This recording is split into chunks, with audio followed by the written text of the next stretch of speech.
ये नंगे पैर क्यों है? बस मन्नत मांग रखी। सुना है कि भाभी जी भी नंगे पैर है। वो अभी मेरे को कल ही पता लगा कि वो भी नंगे पैर है। कब पहनेंगे चप्पलें जूते? जब मेरी मन्नत पूरी हो जाएगी। क्या मन्नत है? सचिन पायलट ना समरावता गए ना आपकी मदद के लिए आए, क्या कहेंगे उस पर?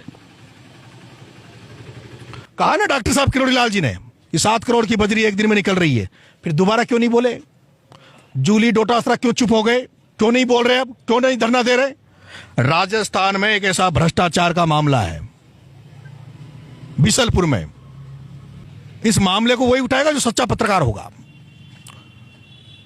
इस मामले को महेंद्र यादव भी उठा सकता है या अजय हमारा चौधरी उठा सकता है। मैं उम्मीद करता हूं महेंद्र यादव उस जगह जरूर जाएगा जहां मैं बात कह रहा हूं। वहां का वीडियो महेंद्र यादव जरूर करेगा, ये मेरे को विश्वास है, क्योंकि मैंने महेंद्र यादव को देखा है कि शेर की मांद में कैसे हाथ डाला जाता है। जब आपकी रिहाई नहीं हो रही थी उस समय एक आंदोलन चल रहा था कि नरेश मीणा के लिए कि कोई एक तारीख चूज की गई थी कि उस दिन इकट्ठे होंगे सारे लोग। फिर मुख्यमंत्री के घर पे पहुंचे, आपके पिताजी को बुलाया गया, आपकी टीम के लोगों को बुलाया गया, और आपको लगता है कि मुख्यमंत्री भजनलाल शर्मा की मदद से आप जेल के बाहर हैं? क्या उनको धन्यवाद देना चाहेंगे? देखो महेंद्र, इसी मदद की वजह से, आपके पिताजी के समझौते की वजह से आपके सबसे निकटतम नेता जो देवली उनियारा में आपकी टिकट की पैरवी कर रहे थे, कई नेताओं से मिले, कई मंचों पे, उन्होंने सार्वजनिक मंचों पे कहा, मैंने जब उनका इंटरव्यू किया तब भी उन्होंने कहा कि नरेश को टिकट मिलनी चाहिए।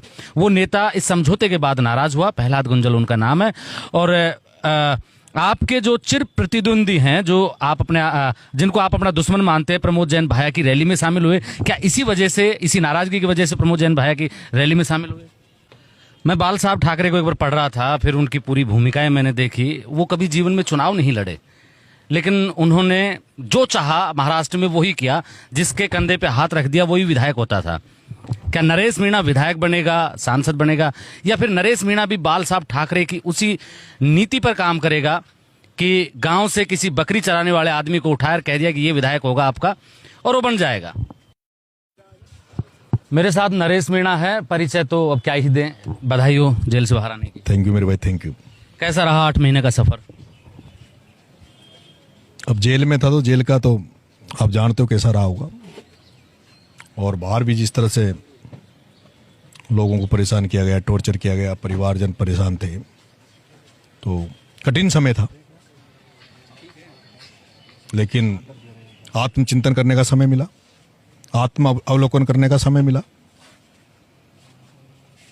बहुत कुछ सीखने को भी मिला। जेल में भी नए रिश्ते बनाने को बहुत मिले। 2 जेलों में गया,